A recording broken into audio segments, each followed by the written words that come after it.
चलिए कक्षा 9वीं में हम आपको ग्राफ के बारे में बताएंगे। प्रश्न 11वां दिया हुआ है, बिलासपुर का माहवार औसत तापमान डिग्री सेंटीग्रेड और वर्षा मिलीमीटर नीचे दिए गए हैं। ठीक है, इसे ग्राफ के द्वारा प्रदर्शित कीजिए। माहवार मतलब हर महीने किस प्रकार से वर्षा हुई है और तापमान किस प्रकार से कम हुआ है, ज्यादा हुआ है। ठीक है, इसके बारे में हमको ग्राफ में दिखाएंगे। ठीक है, तो किसी प्रकार का भी हम ग्राफ तैयार करते हैं या मैप तैयार करते हैं तो उसमें हमें पैमाने की जरूरत पड़ती है। पैमाना मतलब होता है कि किसी धरातल पर किसी वास्तविक दूरी को अगर हम मानचित्र पर दिखा रहे हैं तो वही दूरी वास्तविक दूरी का जो माप होता है, जो मापक होता है, उसे पैमाना कहते हैं। ठीक है, तो यहाँ भी हम पैमाना तैयार करेंगे। पैमाना तैयार करने का सबसे बढ़िया तरीका है कि कैसे हम उसको नक्शे में या ग्राफ में छोटे रूप में दर्शाएं। ठीक है, तो यहाँ पर हम लिखेंगे 10 सेंटीग्रेड तापमान, 10 सेंटीग्रेड तापमान। ठीक है, बराबर 1 सेंटीमीटर। ठीक है, तो ये जो तापमान है, क्या है? तापमान। इस प्रकार से जो ऊपर जा रहा है वो तापमान है। ठीक है, तापमान किसमें देखते हैं? हमेशा सेंटीग्रेड में। किसमें देखते हैं? सेंटीग्रेड में तापमान को हम देखते हैं। अब देखिएगा, इसमें तापमान सेंटीग्रेड में 1 सेंटीमीटर बराबर 10 सेंटीग्रेड का तापमान हमने एक पैमाना बनाया है। ठीक है, अब वर्षा के लिए पैमाना बनाएंगे 100 सेंटीग्रेड मिलीमीटर। 100 सेंटीग्रेड मिलीमीटर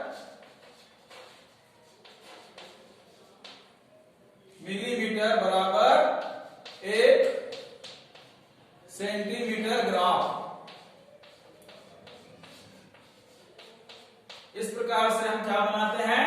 पैमाना बनाते हैं। सबसे पहले पैमाने की जरूरत पड़ती है। ये क्या हो गया? पैमाना हो गया। अब पैमाने के आधार पे हमको दिखाना है मैप ग्राफ में कि तापमान और वर्षा किस प्रकार से किस महीने कम और ज्यादा होती है। तो सबसे पहले हम देखेंगे तापमान।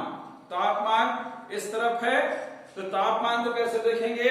जैसे बता रहा है 17 सेंटीग्रेड जनवरी में तापमान होता है। ठीक है, तो इस प्रकार से 17 जनवरी में करीब 17 डिग्री सेंटीग्रेड, 17 सेंटीग्रेड तापमान होता है। किसमें? जनवरी में। अब फरवरी में बता रहा है 19 सेंटीग्रेड। ठीक है, तो इस प्रकार से थोड़ा सा ये बढ़ेगा। फरवरी में 19 सेंटीग्रेड तापमान बताना है हमें ग्राफ में। उसके बाद मार्च में 23 बताना है, लगभग 20 से थोड़ा सा ऊपर। इस प्रकार से 23 सेंटीग्रेड तापमान पहुंचता है मार्च के महीने में। अप्रैल में वही तापमान बढ़ के हो जा रहा है 28। क्या हो जा रहा है? 28। करीब करीब इस प्रकार से तापमान बढ़ रहा है। अप्रैल में 28 डिग्री सेल्सियस तापमान चला जाता है और मई में यही तापमान बढ़ के हो जाता है 35। ठीक है, इस प्रकार से मई में हो गया 35। इस प्रकार से देखेंगे 40 और 30 के बीच में 35 डिग्री सेल्सियस तापमान पहुंच जाता है, अर्थात गर्मी बढ़ जाती है। और जून में तापमान बता रहा है बिलासपुर जिले का 32 डिग्री सेल्सियस। जून में 32 मतलब थोड़ा सा कम हुआ। ठीक है, इस प्रकार से तापमान जून में कितना हो गया? 32 और जुलाई में 25। जुलाई में कितना हो गया? 25। धीरे से तापमान गिरा। जुलाई में 25 अर्थात जुलाई में बारिश शुरू हो जाती है और तापमान धीरे धीरे नीचे गिरने लगता है। और अगस्त में 25, इस प्रकार से अगस्त में 25 डिग्री सेल्सियस तापमान चला जाता है। लगभग जुलाई और अगस्त बराबर हो जाता है। सितंबर भी 25 डिग्री सेल्सियस बता रहा है। इस प्रकार से सितंबर भी हमें 25 डिग्री सेल्सियस दर्शाना है। ठीक है, थोड़ा सा मेरे से ये हो रहा है। जुलाई में 25, हम 35 पे चले गए हैं, सॉरी, ध्यान देंगे इधर। मई में कितना बता रहा है? 35, और जून में 32। ठीक है, हम ठीक जा रहे हैं। जून में 32 और जुलाई में 25, जुलाई में 25। इस प्रकार से तापमान कम हो रहा है। और अगस्त में 25, सितंबर में 25 बराबर है। ठीक है, इस प्रकार से सितंबर तक 25 डिग्री सेल्सियस और अक्टूबर में 23,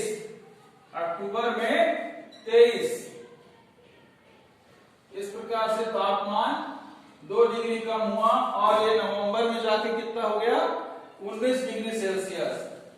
ठीक है, ये 19 डिग्री सेल्सियस। अब दिसंबर में कितना गया तापमान? 17 डिग्री सेल्सियस। इस प्रकार से तापमान नीचे नीचे हुआ है। ठीक है, तो हमने कौन सा तापमान देखा अभी? तापमान। ये क्या है? ये जो लाइन गई है वो किसकी है? तापमान की गई है। ठीक है, अब हम अगले दिन देखेंगे वर्षा का तापमान। वर्षा किस प्रकार से होती है। ठीक है, तो आप इस प्रकार से किसका बनाए हैं? तापमान का। धन्यवाद।